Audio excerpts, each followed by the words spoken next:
January 1943, Guadalcanal. Dawn breaks over a humid, jungle-choked island in the Solomon Chain. Mist curls above the dense canopy, heavy with the scent of salt and decay. Somewhere inland, a single machine gun rumbles, breaking the uneasy silence. Footsteps in the underbrush, whispers of orders in a language foreign to most ears. Japanese commanders crouch behind makeshift foxholes, binoculars pressed to their eyes, watching shadows move along the ridge. Across the clearing, figures emerge, strong, disciplined, and relentless. The Americans are here, the Marines. For months, these commanders had studied maps, intercepted radio signals, and debated strategies in dimly lit war rooms. They knew the Marines were well-trained, well-equipped, and fiercely determined, yet nothing could fully prepare them for what was about to unfold. Each step, each volley of gunfire, carries a weight they cannot ignore. Fear mingles with respect. Every order issued is tempered by caution, every plan measured against an enemy they had underestimated. The stage is set, the fear is real, and in the hearts of Japan's commanders, a grim realization begins to take hold. The U.S. Marines are unlike any force they have faced before. By the late 1930s, Japan had already embarked on an aggressive expansion across East Asia. Following the invasion of Manchuria in 1931 and the broader conflict in China by 1937, the Imperial Japanese Army and Navy had grown accustomed to swift victories over poorly equipped and fragmented forces. Their tactics, honed through early campaigns, emphasized mobility, shock, and overwhelming firepower. Confidence ran high among Japanese commanders who believed they were unmatched in the Pacific theater. Yet across the vast expanse of the Pacific, the United States was quietly preparing a force that would challenge this assumption. The U.S. Marine Corps, a relatively small branch compared to the Army or Navy, had been cultivating a reputation for rigorous training, amphibious expertise, and relentless discipline. Years of exercises on remote Pacific islands had produced a corps adept at attacking heavily fortified positions under the harshest conditions. The Marines were not just soldiers, they were a specialized instrument of warfare designed to operate where others could not. When Japan entered the wider war in December 1941 with the attack on Pearl Harbor, early engagements reinforced Japanese confidence. Rapid advances through the Philippines, Malaya, and the Dutch East Indies seemed to confirm that the Allies could be outmaneuvered, outgunned, and outclassed. Yet whispers of American resolve persisted.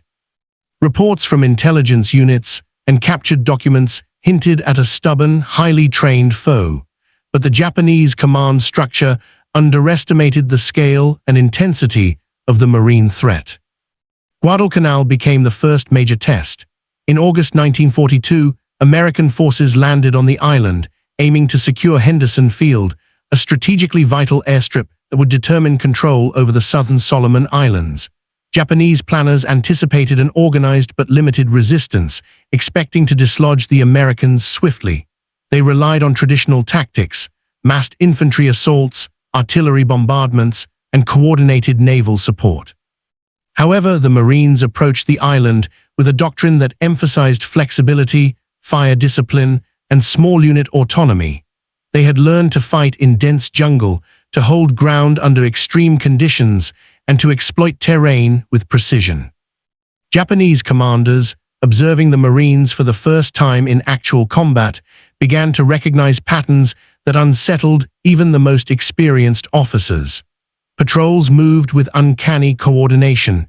Defensive positions were meticulously prepared, with interlocking fields of fire and concealed machine gun nests. Marines displayed a level of resilience that exceeded Japanese expectations. Units repeatedly repelled assaults despite severe casualties, often counterattacking with speed and decisiveness.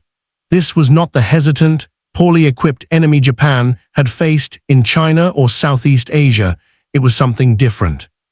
Compounding their unease, Japanese intelligence had little insight into the Marines' logistical capabilities.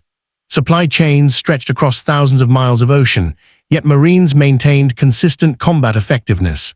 They could rotate units, reinforce positions, and adapt to evolving threats with remarkable efficiency. For Japanese commanders accustomed to rapid, decisive victories, this operational persistence was alarming.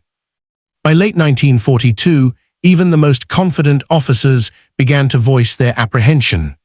Rear Admiral Reis Tanaka, a veteran of multiple Pacific engagements, reportedly acknowledged in his logs the tenacity and unpredictability of Marine forces. Lieutenant General Harukichi Hyakutake, commander of the 17th Army, expressed concern over the Americans' ability to absorb casualties without faltering, a concept foreign to many Japanese officers trained to assume that attrition would break an enemy's morale. The Marines' combination of toughness, coordination, and strategic patience began to cast a shadow over Japanese calculations, planting the seeds of fear that would grow in the coming battles. As the first exchanges unfolded on Guadalcanal, Japanese commanders found themselves confronting a paradox. The Marines were fewer in number but more effective, less experienced in some conventional measures but supremely adaptable in combat. This discrepancy challenged Japanese doctrine at its core. For the first time, they faced an opponent whose methodical, relentless approach could not be easily countered by traditional tactics. Each engagement revealed new facets of marine warfare, innovations in amphibious landings, aggressive patrolling, and combined arms coordination. By the time reinforcements arrived in the fall of 1942, Japanese officers were no longer merely cautious, they were wary. Their previous victories, won through overwhelming force and psychological intimidation, offered little preparation for the Americans' endurance. Guadalcanal became a proving ground not just for the Marines, but for Japan's understanding of modern warfare. Observers noted that even elite units like the Japanese Special Naval Landing Forces struggled against disciplined, well-led Marine units. Reports circulated among command channels. The Americans were tougher, smarter, and more unpredictable than anticipated. This initial context, Japan's prior victories, their assumptions about the US, and the Marines' emerging reputation, sets the stage for a confrontation that would shake the Japanese command structure and reshape Pacific strategy. The fear that began as cautious respect would grow into deep-seated apprehension, influencing every subsequent battle against the core. Before their first major clashes on Guadalcanal, the US Marines had already cultivated a reputation that intrigued and unsettled Japan's military leadership. Though smaller than the Army, the Marine Corps had built a doctrine centered on amphibious warfare, rapid deployment, and adaptability to harsh environments. Exercises on remote Pacific islands, often conducted under extreme conditions, honed these skills. Marines learned to advance under dense jungle cover, coordinate with naval and air units, and maintain morale under continuous stress. To Japanese intelligence, these capabilities suggested a level of professionalism and resilience that exceeded what they had anticipated from American forces. Early skirmishes during the initial landings were eye-opening. Reports from Japanese reconnaissance indicated that Marines dug in quickly, constructed strong defensive positions, and repelled probing attacks with discipline and precision. Unlike the enemies Japan had encountered in mainland Asia, these Americans did not panic under artillery or machine gun fire. Instead, they adapted rapidly, counterattacked decisively, and exploited weaknesses in Japanese formations. Each engagement reinforced a growing narrative. The Marines were a force that could not be easily broken through conventional assault tactics. Japanese military planners had traditionally relied on speed and overwhelming numbers to achieve victory. This method had proven successful in campaigns across China, Southeast Asia, and the early Pacific conquests. However, the Marines' methods rendered these advantages less effective. Even when outnumbered, Marine units demonstrated a tenacity and cohesion that frustrated Japanese efforts. Officers such as Lieutenant General Harukichi Hyakutake and Rear Admiral Reizo Tanaka noted, in dispatches and operational records, the psychological effect these small but disciplined units had on their troops. Japanese soldiers accustomed to rapid victories were being forced into prolonged, grinding engagements against a determined enemy. The intelligence reports emphasized not only the Marines' combat effectiveness, but also their training and logistical resilience. Supply lines that crossed vast ocean distances allowed Marines to maintain operational readiness despite isolation and harsh terrain. Japanese commanders were struck by the speed with which Marines established beachheads, constructed defensive positions, and coordinated artillery and air support. Even under heavy fire, Marine units maintained communication, discipline, and initiative. From the Japanese perspective, this operational persistence challenged fundamental assumptions about warfare in the Pacific. Additionally, the Marine Corps culture of small unit leadership amplified their effectiveness. Japanese officers, observing these tactics, noted that Marine non-commissioned officers exercised remarkable autonomy and judgment. Decisions made on the ground were often swift, decisive, and perfectly aligned with broader operational objectives. This level of decentralized command contrasted sharply with the highly hierarchical structure of the Japanese military, where lower-ranking units often awaited explicit orders. The disparity created a psychological friction. Japanese commanders recognized that they could not anticipate or control the actions of Marines in the same predictable way as other forces. Early Japanese accounts also reveal an emerging respect for the Marines' ability to endure extreme hardship. Jungle heat, disease, and relentless combat had worn down many Japanese units, yet the Americans seemed unaffected in both morale and effectiveness. Even when facing ambushes, sniper fire, or naval bombardments, Marines regrouped, adapted, and pressed forward. Intelligence summaries from mid-1942 highlighted phrases such as unyielding and exceptionally disciplined, marking a rare acknowledgement of enemy prowess in official Japanese documents. The psychological dimension of this emerging reputation cannot be understated. Japanese commanders increasingly feared not only the Marines' physical capabilities, but their intangible qualities: courage under fire, ingenuity, and an unwavering will to fight. Officers recorded in diaries and post-battle reports that the Marines' resilience forced Japan to reconsider tactics that had previously guaranteed victory. What was intended as a rapid, decisive campaign against the Americans was instead devolving into a costly, attritional struggle. By the time the Guadalcanal campaign reached its peak, Japanese intelligence assessments had fully recognized the Marines' distinctive strengths. Commanders noted the Americans' adaptability to terrain, superior coordination between ground, air, and naval assets, and the psychological impact of their tenacity on Japanese troops. These reports began to influence strategic planning, reinforcing the notion that the Marines were a unique and formidable adversary, one that demanded caution, meticulous preparation, and respect. This growing awareness set the stage for Japan's commanders to confront the Marines not just as soldiers, but as a phenomenon that would challenge every preconception they had about warfare in the Pacific. From the dense jungles of Guadalcanal to the fortified beaches of Tarawa and Iwo Jima, the Marines' combination of skill, endurance, and psychological impact would shape the Japanese approach to battle and instill a fear that would echo throughout the war. The U.S. Marines' greatest asset was not merely their weapons or numbers, it was the human spirit that drove them. From the earliest days of the Pacific Campaign, Marines demonstrated an unwavering commitment to mission and comrades alike. Their training instilled both individual initiative and collective cohesion. Patrols moved silently through dense jungle, navigating terrain where even seasoned Japanese troops faltered. Each Marine understood the stakes. Survival was inseparable from teamwork. Japanese observers noted that, unlike some forces that crumbled under artillery or ambush, the Marines adapted instantly, holding positions against superior numbers with calm determination. This human resilience left a lasting impression on Japanese commanders, who began recording a mixture of admiration and apprehension in their reports.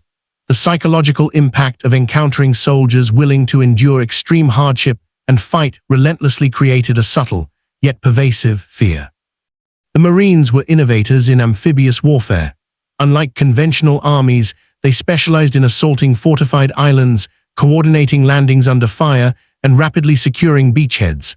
Japanese commanders, accustomed to frontal assaults and massed infantry tactics, were often confounded by the Marines' methodical approach.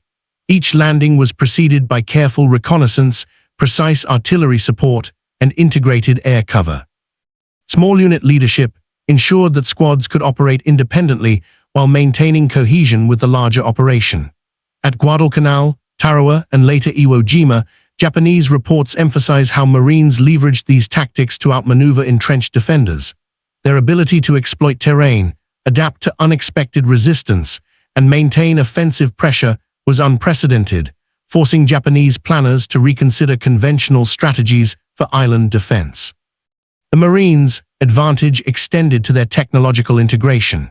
Japanese commanders faced a force equipped with reliable rifles, mortars, and machine guns, but also supported by naval gunfire and close air support that could be coordinated with precision. The introduction of flamethrowers, demolitions teams, and portable artillery gave Marines the capability to neutralize fortified positions that had previously been considered impregnable. Communications equipment allowed squads and platoons to adjust fire in real time, creating a synergy between infantry, artillery, and air units. For Japanese officers watching from observation points or intercepting reports, these technological and operational advantages compounded the psychological impact. The Marines were not only resilient, they were deadly efficient, and their arsenal made traditional Japanese tactics increasingly perilous. A defining feature of the Marines that unnerved Japanese commanders was their leadership structure. Unlike the rigid hierarchy typical of Japanese units, the Marines empowered junior officers and non-commissioned officers to make rapid, situational decisions on the battlefield. Platoon and squad leaders were trained to assess threats, exploit weaknesses, and respond independently while remaining aligned with broader objectives. This decentralized command style allowed for flexibility and rapid adaptation, particularly in the dense jungles and coral atolls of the Pacific. Japanese officers, accustomed to issuing precise orders and expecting strict adherence, were confounded by this autonomy.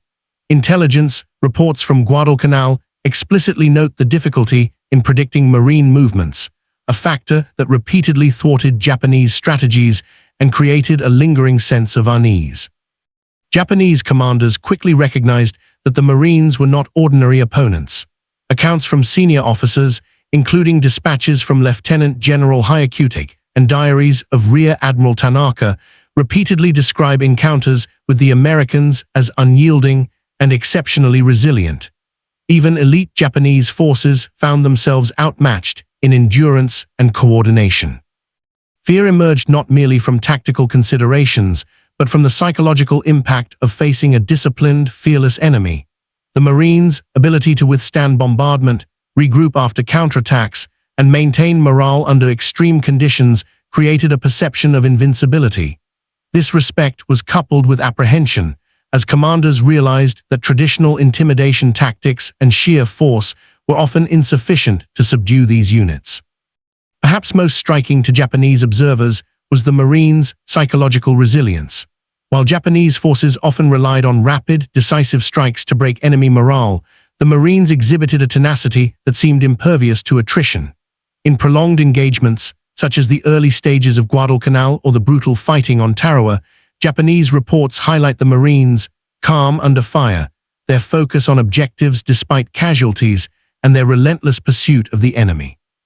This endurance had a profound effect on Japanese troops and commanders alike. Witnessing repeated failures to demoralize the Marines challenged deeply held assumptions about combat effectiveness, leaving a lasting impression of both respect and fear. The combination of human resilience, tactical innovation, technological advantage, and psychological fortitude forced Japanese planners to reconsider their strategies across the Pacific. Encounters with the Marines demonstrated that numerical superiority alone was insufficient. A determined, well-led, and adaptable force could absorb losses while maintaining operational effectiveness. Japanese intelligence assessments began emphasizing the need for extreme caution, careful reconnaissance, and greater integration of artillery and air support to counter Marine advances. The fear of underestimating the core became a recurring theme in operational directives, influencing decisions in subsequent campaigns such as Saipan and Iwo Jima. The Marines, performance also challenged Japanese cultural assumptions about warfare and the nature of the enemy. Early preconceptions, formed by successes in China and Southeast Asia, suggested that American forces would break under pressure or lack discipline in harsh environments. Encounters with the Marines shattered these expectations. Japanese commanders observed that American soldiers, motivated by ideology, training, and camaraderie, could endure extreme hardship without faltering. This cultural shock intensified the fear factor. The Marines were not just soldiers. They embodied a different approach to war, one that Japan had not fully anticipated or understood. August 7, 1942. Guadalcanal, early morning. The first American Marines stepped onto the island under the cover of darkness, their landing craft cutting through calm, mist-laden waters. Across the beaches, Japanese reconnaissance had already spotted the movement, but the full scale of the operation was still unclear. For Japanese commanders, this landing marked the beginning of a confrontation that would redefine their understanding of the Marines. The initial landings were deceptively quiet. Marines moved methodically, securing perimeters, establishing beachheads, and coordinating defensive positions with precision. Small unit tactics ensured that each squad had clear objectives, and every leader understood their role in a broader operation. Japanese observers, hidden in the undergrowth or stationed on elevated positions, noted with growing concern that the Americans were not panicking under fire. Instead, they were executing a calculated advance, absorbing enemy attacks while maintaining momentum. Over the next several days, the battle intensified. Japanese forces attempted to repel the landings using traditional tactics, mass assaults, artillery barrages, and infiltration. Yet each attempt was met with disciplined resistance. Marines used interlocking fields of fire, coordinated machine gun nests, and rapid counterattacks to blunt every offensive. Rear Admiral Reizo Tanaka, watching from a command post several miles inland, reportedly remarked on the extraordinary resilience of the enemy, highlighting how repeated assaults failed to break their lines. The human cost was severe. Marines endured relentless fire, dense jungle conditions, and disease, yet continued to press forward. Japanese commanders began to note patterns in their adversaries' behavior. Squads were highly adaptive, unit cohesion remained strong despite casualties, and leadership at every level ensured that morale did not falter. For officers accustomed to rapid victories over less organized enemies, these observations were deeply unsettling. Every counterattack that failed to dislodge the Marines was a stark reminder that traditional strategies would not suffice. Tactically, the Marines demonstrated innovations that repeatedly surprised Japanese units. Patrols infiltrated flanks, executed ambushes, and coordinated with naval gunfire in ways that Japanese officers had not anticipated. They could regroup after setbacks and respond with speed, effectively turning defensive positions into springboards for counteroffensives. This adaptability frustrated Japanese commanders and forced them to expend precious reserves in repeated, costly assaults. Technological and logistical advantages further amplified the Marines' effectiveness. Despite the island's isolation, they maintained communication lines, artillery support, and supply chains that allowed sustained operations. Flamethrowers, mortars, and portable artillery were deployed in precise coordination with infantry maneuvers, giving them the capability to neutralize entrenched positions that Japanese officers had previously deemed secure.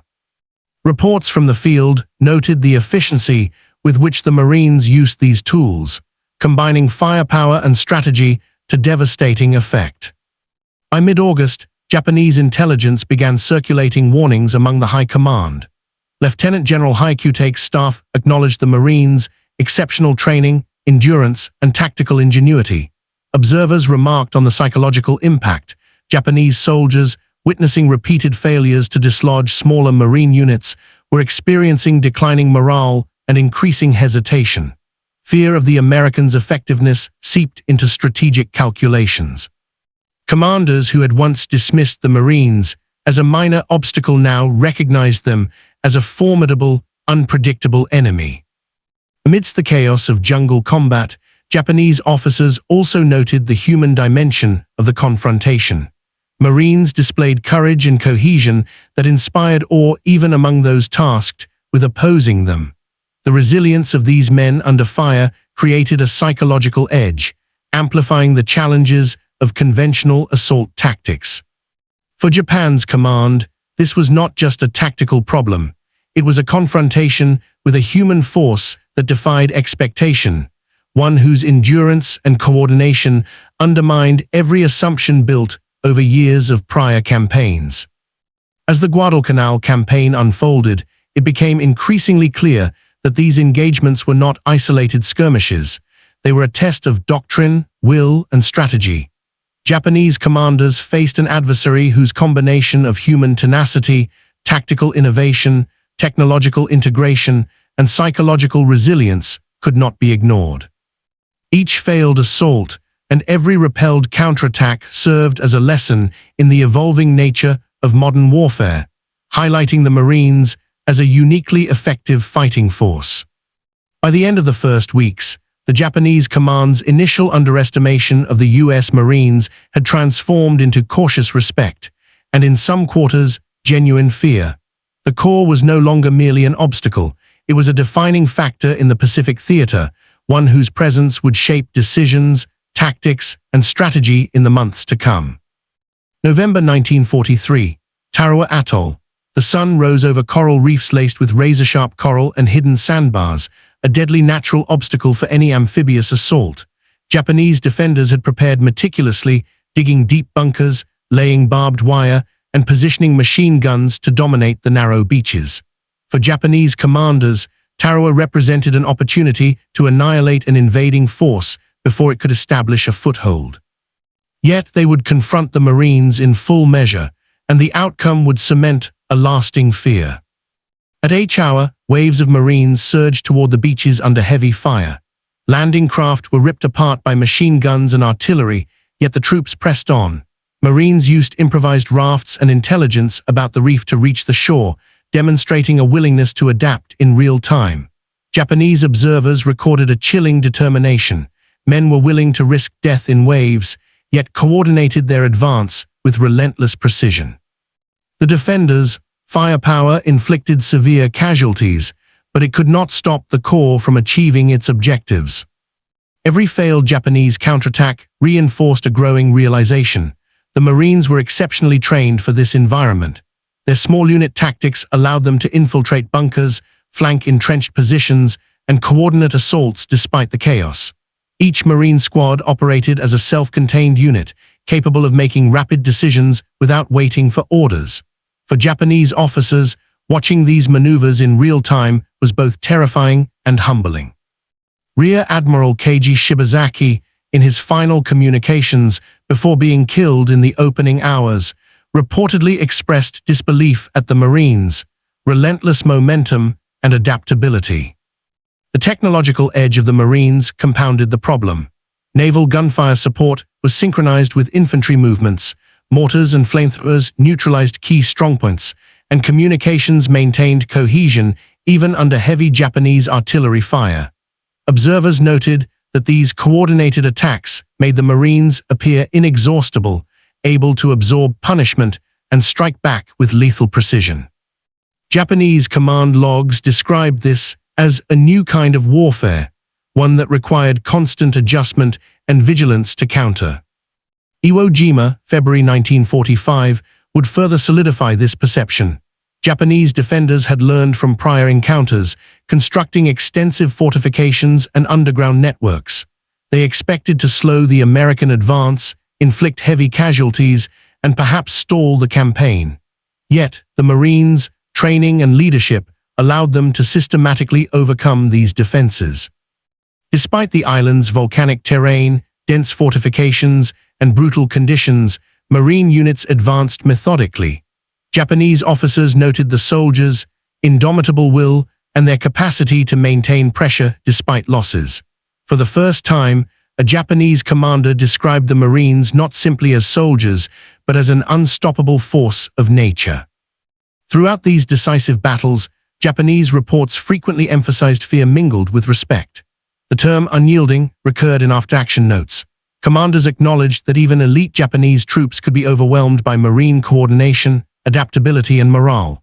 The psychological dimension was stark. Fear of these small, disciplined units began to dictate Japanese strategy, causing commanders to delay attacks, overcommit artillery, or adopt overly cautious measures to compensate. This was a profound shift from pre-war assumptions, when Japanese officers had relied on audacity and numbers to secure victories. The pattern was clear. The Marines' effectiveness was not accidental. It stemmed from rigorous training, decentralized leadership, logistical efficiency, and an unbreakable esprit de corps. Each engagement reinforced the perception that conventional Japanese tactics were insufficient. For commanders on islands across the Pacific, the Marines had become a benchmark of combat effectiveness, an adversary to be feared not for size alone, but for cohesion, resilience, and ingenuity. By mid-1945, as the war neared its conclusion, Japanese commanders had internalized the lesson. Their dispatches, diaries, and post-war testimonies reflected an enduring fear. Marines were not merely another enemy, they were a force that reshaped the tactical and psychological landscape of the Pacific War. In each confrontation, they had demonstrated a combination of human endurance, tactical mastery, and technological integration that Japanese officers had not fully anticipated. The decisive moments of Guadalcanal, Tarawa, and Iwo Jima left no doubt. U.S. Marines were a phenomenon in modern warfare, unyielding, adaptive, and psychologically formidable. For Japanese commanders, facing them was a test of both skill and nerve, one that revealed vulnerabilities in doctrine, strategy, and perception. The fear they inspired would resonate in every subsequent engagement, influencing not only immediate tactical decisions, but the broader conduct of the Pacific War. The conclusion of the Guadalcanal campaign marked a turning point in the Pacific War, not only in territorial terms, but in the perception of the U.S. Marines by Japanese commanders. After months of grueling combat, both sides had suffered heavy casualties. Japanese records indicate that more than 24,000 troops were killed, wounded, or missing, while American forces lost roughly 1,600 Marines killed and over 4,000 wounded. Beyond the numbers, the psychological impact on Japanese commanders was profound. The Marines' relentless pressure and unbroken resolve had shattered the assumption that Japan could rely on shock tactics and rapid offensives to secure decisive victories. Japanese officers documented their growing apprehension. In reports circulated among the 17th Army, commanders emphasized the difficulty of predicting Marine movements and the futility of repeated frontal assaults. Rear Admiral Reizo Tanaka, reflecting on the campaign, noted that Marine resistance had been unlike any enemy we have faced before, highlighting both their strategic skill and indomitable spirit. Officers recorded the need to reconsider Japanese tactics, acknowledging that conventional methods, massed infantry attacks, strict adherence to hierarchical command, and reliance on fear were insufficient against this unique adversary. The aftermath of Guadalcanal also forced Japan to reassess its operational planning in the Pacific. Supply lines were overstretched, reinforcements were limited, and morale among Japanese troops declined in the face of the Marines' effectiveness. Commanders were increasingly cautious, delaying attacks and reinforcing positions to avoid further catastrophic losses. Intelligence reports frequently mentioned the unyielding nature of Marine forces and the extraordinary coordination that allowed them to maximize firepower and maintain pressure despite challenging conditions. For the first time, Japanese military doctrine began to reflect a deep respect, tempered by fear, for an enemy that could outlast, outfight, and outmaneuver them consistently. Strategically, the Marines' performance at Guadalcanal demonstrated the value of amphibious warfare and small unit flexibility. Japanese commanders had underestimated the importance of terrain adaptation, unit autonomy, and logistical resilience. Observing the Marines' methodical approach to securing objectives, they recognized that numerical superiority alone could not guarantee victory. These lessons informed defensive preparations for subsequent battles, including Tarawa and Saipan, where Japanese forces struggled to adapt their tactics to counter Marine innovation. The human cost of the campaign also shaped Japanese perceptions. Soldiers who had faced Marines firsthand recounted the psychological strain of encountering an opponent unwilling to yield under pressure. Commanders noted that Marine units maintained cohesion despite casualties and fatigue, demonstrating courage and discipline that contrasted sharply with the response of many Japanese troops under comparable conditions. This consistency created an almost intangible yet pervasive sense of dread among Japanese officers, who began to plan future engagements with heightened caution. Japanese intelligence documents further emphasized the long-term impact on morale and strategy. Reports repeatedly described Marine units as a relentless and formidable enemy, highlighting both operational and psychological dimensions. The lessons learned were integrated into defensive planning across Pacific strongholds. Commanders fortified positions more heavily, altered engagement strategies, and placed greater emphasis on reconnaissance to anticipate Marine maneuvers. The fear of underestimating these forces became a recurring theme in operational directives, influencing Japanese decision-making for the remainder of the war. Even as the Marines advanced, their reputation grew beyond immediate battlefields. News of their resilience, discipline, and tactical skill filtered through Japanese military channels, creating a broader awareness of the threat they posed. By the end of 1942, Japanese officers were not only wary of the Marines' physical capabilities, but also cognizant of their ability to impose psychological pressure on opposing forces. This recognition had lasting consequences, shaping both strategic planning and the conduct of troops throughout the Pacific campaign. The Guadalcanal aftermath, therefore, was more than a simple tally of casualties and territory gained. It represented a profound recalibration of Japanese expectations. The Marines had demonstrated that a small, disciplined, and well-led force could withstand enormous pressure, adapt to any environment, and inflict significant operational and psychological damage. Japanese commanders emerged from the campaign with a clear understanding. The Marines were a uniquely formidable adversary, one whose presence would influence every subsequent engagement in the Pacific theater. Following Guadalcanal, Japanese commanders faced a harsh reality. The U.S. Marines were not a temporary obstacle, but a persistent, adaptive threat. Subsequent battles only reinforced this perception.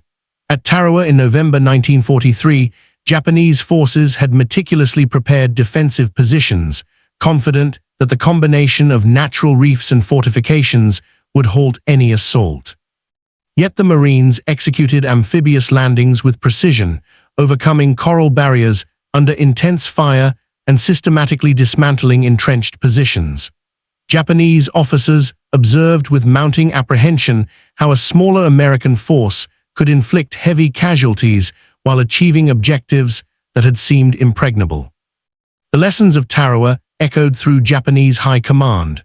Officers began emphasizing caution in all Pacific operations, instructing units to anticipate a level of tenacity and coordination that previously seemed improbable.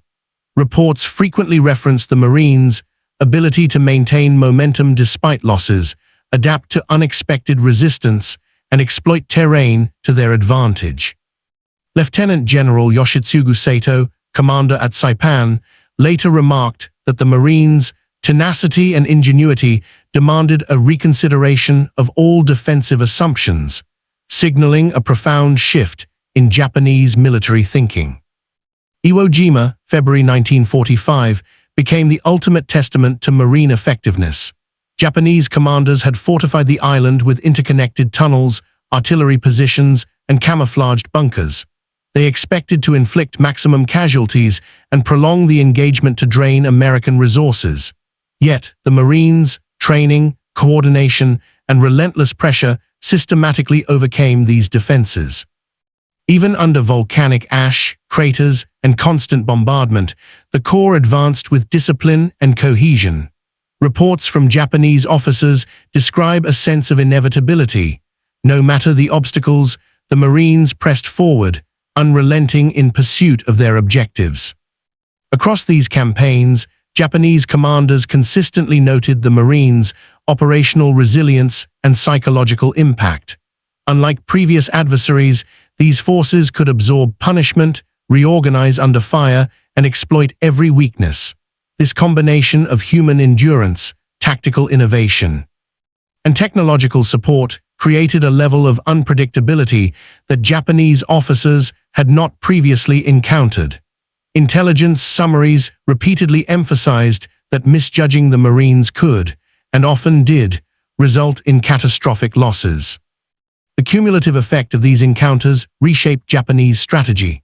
In island defenses from Saipan to Okinawa, commanders took extreme precautions, overcommitting resources to fortify positions and delaying offensives out of fear of Marine infiltration and counterattacks. Even elite units, such as the Special Naval Landing Forces, expressed anxiety when facing American amphibious assaults, reflecting a psychological impact that extended beyond battlefield metrics. The Marines had established a reputation for toughness that reverberated across the Japanese military, influencing both strategic planning and tactical decision-making. Post-war reflections confirmed the depth of this fear. Interviews with Japanese officers, preserved in memoirs and military analyses, consistently highlighted the Marines' combination of discipline, adaptability, and resilience. Officers acknowledged that previous assumptions, based on victories over less organized opponents, were inadequate against an adversary capable of absorbing losses while maintaining operational effectiveness. The Marines' ability to integrate leadership, training, and technology created a force that Japanese commanders recognized as exceptional, earning a mixture of admiration, respect, and persistent apprehension. The psychological dimension of the Marines' impact cannot be overstated. By demonstrating unyielding resolve under extreme conditions, the Corps not only inflicted tactical and operational damage, but also reshaped enemy expectations.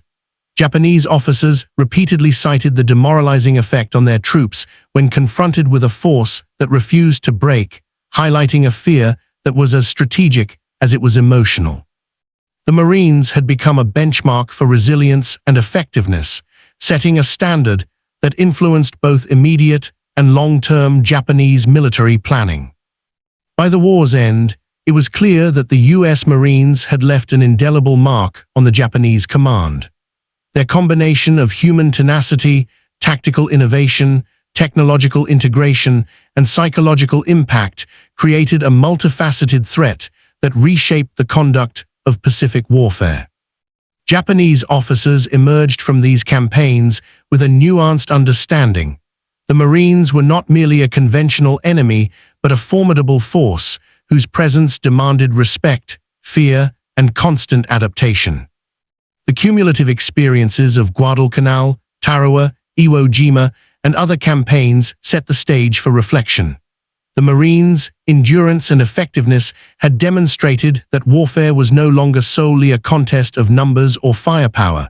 It was a test of human resilience, coordination, and adaptability.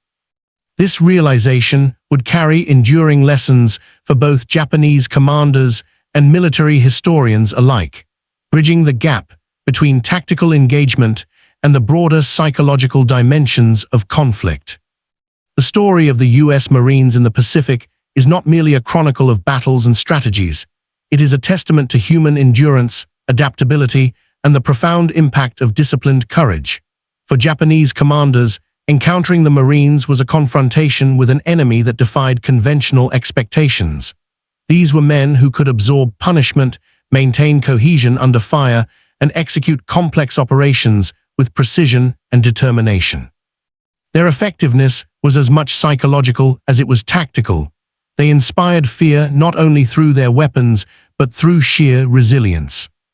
Across Guadalcanal, Tarawa, and Iwo Jima, Japanese officers were forced to reassess long-held assumptions about warfare. The Marines' decentralized leadership, small unit autonomy, and capacity to adapt to unpredictable conditions demonstrated a new model of combat effectiveness.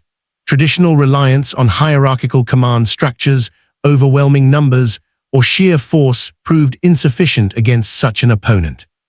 The Corps revealed that determination, coordination, and adaptability could triumph where conventional tactics faltered, reshaping both strategy and mindset in the Pacific theater. Yet beyond the military calculus lies a human story. The Marines' endurance highlighted the power of collective will, the ability of individuals to act decisively, support one another, and maintain focus on a shared objective despite extreme adversity. Japanese commanders recognized this quality, recording in dispatches and post-war reflections a deep respect tempered by fear. In many ways, the Marines became a symbol of tenacity, ingenuity, and the limits of human endurance when pushed to its extremes. Ultimately, the fear and respect Japanese commanders felt for the U.S. Marines were not born of exaggeration. They were grounded in lived experience. These confrontations reshaped the Pacific War, influenced Japanese strategic planning, and left a lasting legacy in military history. The Marines' story reminds us that in war, as in life, success is forged not only by technology or numbers, but by the courage, discipline, and adaptability of those willing to face the impossible and persevere. In the end, the fear they inspired was inseparable from the respect they earned, a duality that stands as a lasting testament to the formidable force that the U.S. Marines represented in the eyes of their adversaries.